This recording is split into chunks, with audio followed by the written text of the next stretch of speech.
नमस्कार. 11:30च्या बातमीपत्रात मी माधुरी पांगे आपलं स्वागत करते. सुरुवातीला एक नजर ठळक बातम्यांवर. 30 लाख शेतकऱ्यांसाठीच्या पीक कर्जाचं वाटप प्रभावीपणे होण्यासाठी सर्व मंत्र्यांनी कर्ज मेळावे घ्यावेत, मुख्यमंत्र्यांचे आदेश.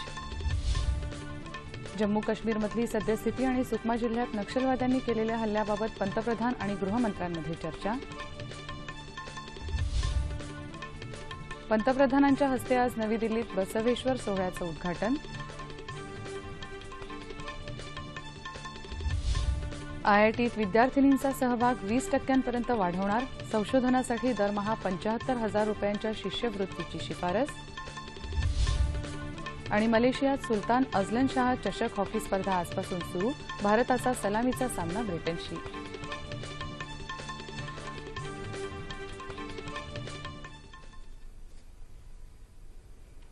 आणि आता सविस्तर वृत्त.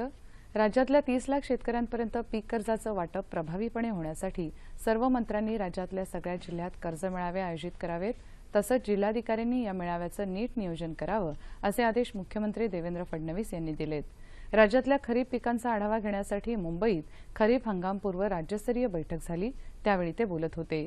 कृषी क्षेत्राशी संबंधित सर्वांनी केलेल्या परिश्रमांमुळे राज्यात कृषी विकास दर 2 आकड्यांपर्यंत पोहोचलाय. मात्र पीक कर्ज वितरणाची समस्या सोडवायला हवी असं मुख्यमंत्री म्हणाले. डबघाईला आलेल्या जिल्हा बँकांमुळे पीक कर्ज वितरणात अडचणी येत आहेत असं मत त्यांनी व्यक्त केलं. शेतकऱ्यांना वेळोवेळी मार्गदर्शन करण्यासाठी कृषी विद्यापीठं आणि शासकीय विभागांनी एकत्र काम करणं गरजेचं आहे असंही ते म्हणाले. कृषी उत्पादकता वाढवणं गरजेचं असून त्यासाठी समूळ शेती आणि जलयुक्त शिवारची कामं 2 महिन्यात पूर्ण करणं आवश्यक असल्याचं मुख्यमंत्र्यांनी सांगितलं. राज्यातल्या प्रत्येक शेतकऱ्याला पीक विमा योजनेत सामील करण्यासाठी विशेष प्रयत्न करावेत, तसंच अन्न प्रक्रिया आणि अन्नधान्य साठा व्यवस्था वाढवण्यावर भर देणं आवश्यक असल्याचंही ते म्हणाले. या बैठकीत कृषीमंत्री पांडुरंग फुंडकर, कृषी राज्यमंत्री सदाभाऊ खोत, महसूल मंत्री चंद्रकांत पाटील, आरोग्यमंत्री दीपक सावंत यांच्यासह विविध मंत्री आणि अधिकारी उपस्थित होते.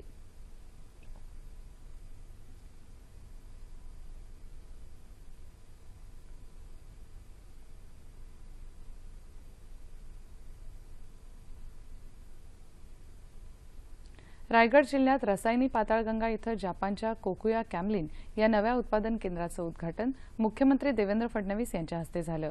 महाराष्ट्र हे गुंतवणूकदारांचं सर्वाधिक पसंतीचं राज्य असून गुंतवणूक स्नेही वातावरणामुळे राज्यात गुंतवणूक वाढत आहे असं मुख्यमंत्री म्हणाले.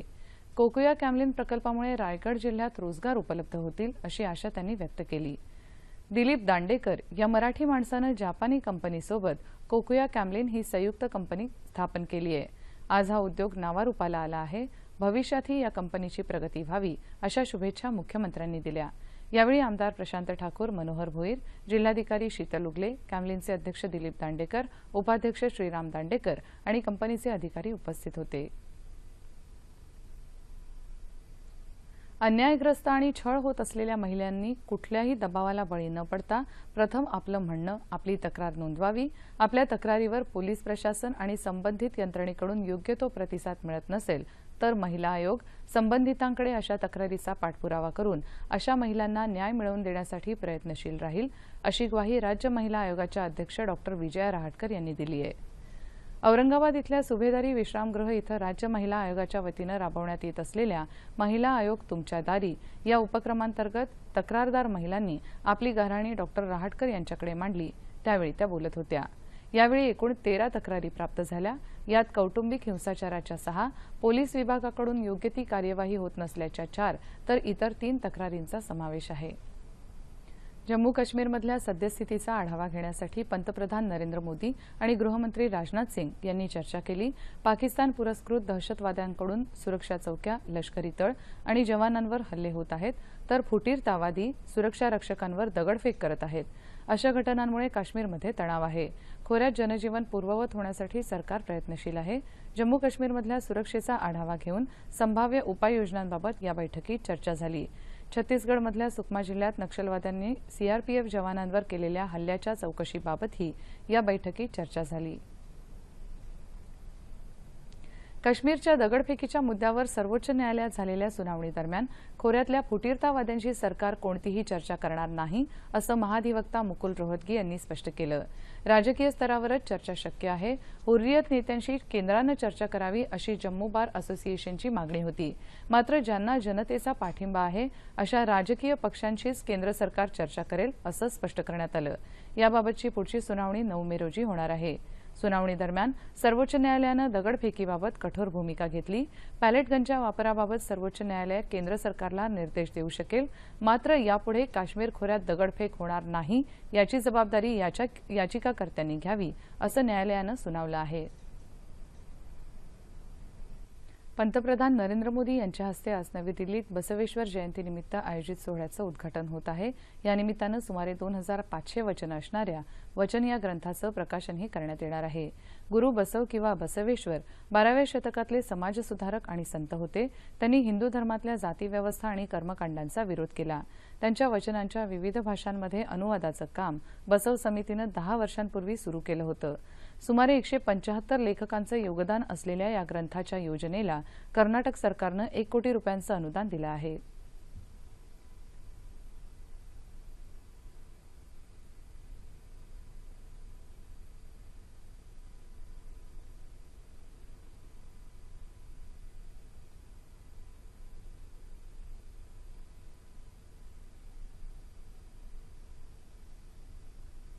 IIT अर्थात भारतीय तंत्रज्ञान संस्थांमध्ये सध्या केवळ 8% असलेल्या विद्यार्थिनींचा सहभाग वाढवून तो 20% करण्याचा निर्णय IIT परिषदेच्या मुंबईत झालेल्या सभेत घेण्यात आला। केंद्रीय मनुष्यबळ विकास मंत्री प्रकाश जावडेकर यांनी बैठकीनंतर बातमीदारांना ही माहिती दिली। प्रवेश परीक्षेत उत्तीर्ण झालेल्या अनेक विद्यार्थिनी प्रत्यक्षात प्रवेश घेत नाहीत असं आढळून आलं असलं तरी IITमध्ये विद्यार्थिनींसाठी वाढीव जागा ठेवण्यात येतील असं त्यांनी स्पष्ट केलं। आंतरराष्ट्रीय स्पर्धेच्या धर्तीवर देशांतर्गत IITची कामगिरी उत्कृष्ट व्हावी या दृष्टीनं संशोधन आणि नाविन्यावर भर दिला जाणार आहे। विद्यार्थ्यांच्या संशोधन कार्यासाठी प्रधानमंत्री शिष्यवृत्ती योजनेअंतर्गत दर महिन्याला 75,000 रुपयांची तरतूद व्हावी अशी शिफारस करण्यात आली असून हा प्रस्ताव निर्णयासाठी मंत्रिमंडळाकडे सादर करण्यात येणार आहे। नीती आयोगासारखीच IITची सुद्धा कार्यपद्धती 3 भागात विभागली जाईल। यासाठी कार्ययोजना 3 वर्ष, धोरण योजना 7 वर्ष आणि दीर्घकालीन योजना 15 वर्षांची असेल असंही जावडेकर यांनी सांगितलं। देशभरात येत्या 1 जुलैपासून लागू होणाऱ्या वस्तू आणि सेवा करामुळे भारताचा मध्यावधी विकास दर 8% वर जाईल असं भाकीत आंतरराष्ट्रीय नाणेनिधीनं वर्तवलंय। जर्मनी आणि ब्रिटनला मागे टाकत भारत 2022 सालापर्यंत जगातल्या सर्वोच्च 5 अर्थसत्तांमध्ये स्थान मिळवेल असंही नाणेनिधीनं म्हटलं आहे। महत्त्वाच्या आर्थिक सुधारणांबाबत भारत सरकारनं लक्षणीय प्रगती केल्यामुळे सशक्त आणि शाश्वत विकासाला चालना मिळेल। साहजिकच भविष्यात विकासाची मोठी दालनं भारतासाठी उघडतील असं नाणेनिधीचे उपमहासंचालक ताओ झँग यांनी PTI या वृत्तसंस्थेला दिलेल्या मुलाखतीत सांगितलं। वस्तू आणि सेवा करामुळे उत्पादनाला चालना मिळून देशांतर्गत व्यापार आणि सेवा पुरवठा वाढीला लागेल असंही ते म्हणाले। भारतीय अर्थव्यवस्था वेगाने विकसित होत असून 2017-18 या आर्थिक वर्षात ती 7.2% विकास दर नक्की गाठेल असा विश्वासही झँग यांनी व्यक्त केला। कर्मचारी भविष्य निर्वाह निधीतून स्वतःच्या किंवा कुटुंबातल्या सदस्यांच्या आजारपणासाठी अग्रिम रक्कम काढण्यासाठी आता वैद्यकीय किंवा इतर कोणत्याही प्रमाणपत्राची आवश्यकता भासणार नाही। सदस्याला त्याच्या अथवा त्याच्यावर अवलंबून असलेल्या सदस्याच्या आजारपणासाठी स्वघोषणापत्राच्या आधारावर रक्कम काढता येणार आहे। दिव्यांग व्यक्तींसाठीही हाच नियम लागू असेल। या संदर्भात केंद्रीय श्रम आणि रोजगार मंत्रालयानं कर्मचारी भविष्य निर्वाह निधी योजना 1952च्या 68J आणि 68N परिच्छेदात सुधारणा केली आहे।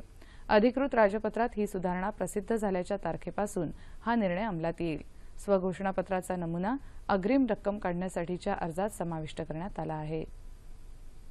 छत्रपती शिवाजी महाराजांची तिथीनुसार जयंती काल कोल्हापुरात मोठ्या उत्साहात साजरी झाली। अनेक ठिकाणी भव्य मिरवणुका काढण्यात आल्या। वाद्यांच्या गजरात निघालेल्या मिरवणुकीत ऐतिहासिक वेशभूषा, मर्दानी खेळ, बैलगाड्या, घोडे तसंच शिवाजी महाराजांच्या जीवनावर आधारित चित्ररथ प्रदर्शित करण्यात आले। पन्हाळगड तसंच इतर गडांवरून शिवभक्तांनी शिवज्योती आणल्या। बिंदू चौकाच्या ऐतिहासिक भिंतीवर शाहिस्तेखानावर स्वारी हा देखावा सादर करण्यात आला। तसंच पोवाड्याचंही आयोजन करण्यात आलं।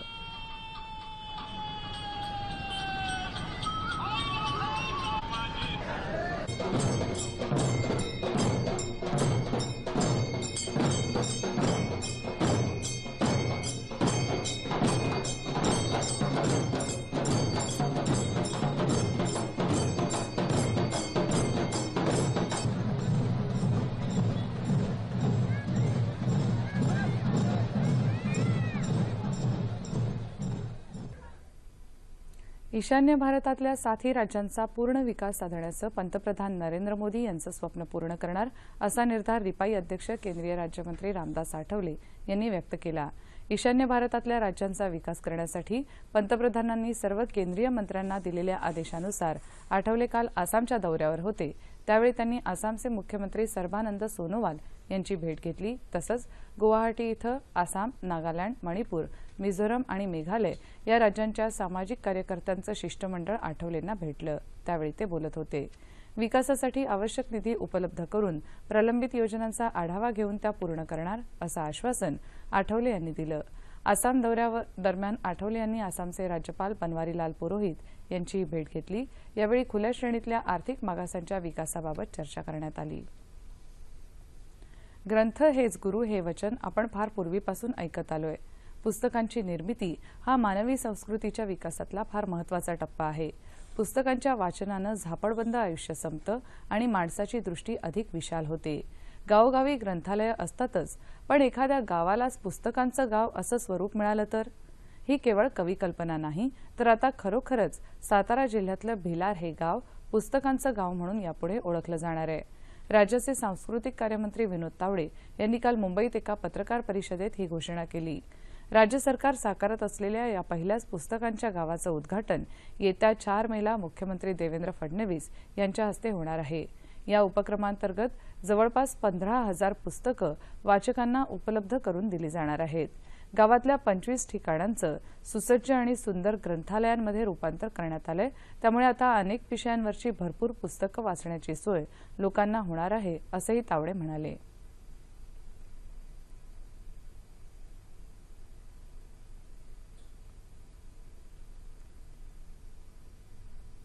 पुण्यात आयोजित 50व्या भारतीय शैली अजिंक्यपद आणि हिंद केसरी किताब कुस्ती स्पर्धेत काल पहिल्या दिवशी हिंद केसरी किताबाच्या मानाच्या लढतीत महाराष्ट्राच्या माऊली जमदाडेनं दिल्लीच्या 2दा हिंद केसरी असलेल्या नवीन मोहरचा 9-3 असा पराभव करून महाराष्ट्राचं आव्हान कायम ठेवलं।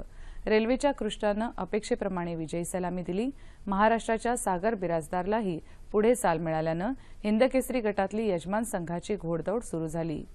100 किलो वजनी गटात महाराष्ट्राच्या तानाजी उर्फ मुन्ना झुंझुरके याचा दिल्लीच्या नासिर हुसेननं 10-7 असा पराभव करत त्याचं आव्हान संपुष्टात आणलं।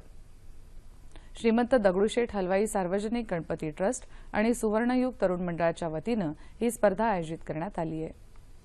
मलेशियात इपोह इथं आजपासून सुरू होत असलेल्या सुलतान अझलन शाह हॉकी स्पर्धेत भारताची गाठ सलामीच्या सामन्यात आज ब्रिटनशी पडणार आहे।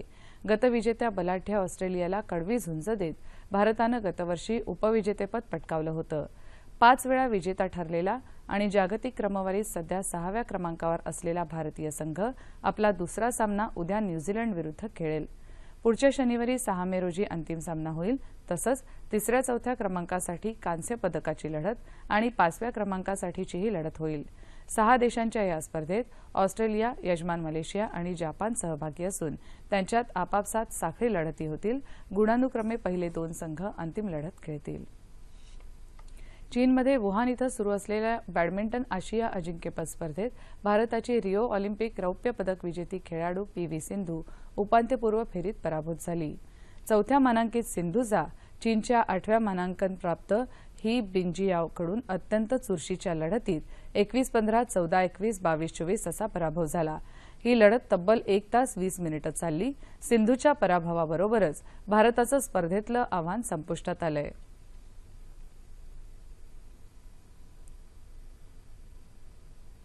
हवामान मध्य महाराष्ट्र आणि विदर्भाच्या काही भागात कमाल तापमानात सरासरीच्या तुलनेत किंचित वाढ झाली। राज्याच्या उर्वरित भागात कमाल तापमान सरासरीच्या जवळपास होतं। राज्यात सर्वाधिक तापमान चंद्रपूर इथं 44.2 अंश सेल्सिअस इतकं नोंदवलं गेलं। विदर्भात तुरळक ठिकाणी सोसाट्याचा वारा वाहण्याची तसंच पाऊस पडण्याची शक्यता आहे। सगळीकडेच उन्हाळ्यानं कहर केलेला असताना सोलापूरमध्ये काल अवकाळी पाऊस झाला। हलक्या सरीनं सुरुवात झालेल्या या पावसानं शहरातल्या काही भागांना चांगलंच झोडपून काढलं। ठळक बातम्या पुन्हा एकदा। 30 लाख शेतकऱ्यांसाठीच्या पीक कर्जाचं वाटप प्रभावीपणे होण्यासाठी सर्व मंत्र्यांनी कर्ज मेळावे घ्यावेत, मुख्यमंत्र्यांचे आदेश। जम्मू काश्मीरमधली सद्यस्थिती आणि सुकमा जिल्ह्यात नक्षलवाद्यांनी केलेल्या हल्ल्याबाबत पंतप्रधान आणि गृहमंत्र्यांमध्ये चर्चा। पंतप्रधानांच्या हस्ते आज नवी दिल्लीत बसवेश्वर सोहळ्याचं उद्घाटन।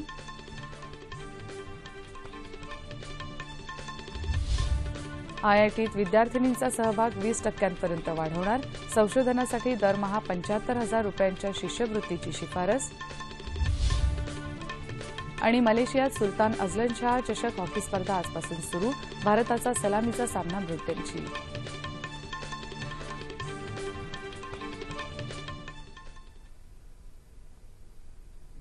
याबरोबरच हे बातमीपत्र संपलं। पुन्हा भेटूया 2:30 वाजता आपल्या सह्याद्री वाहिनीवर। नमस्कार।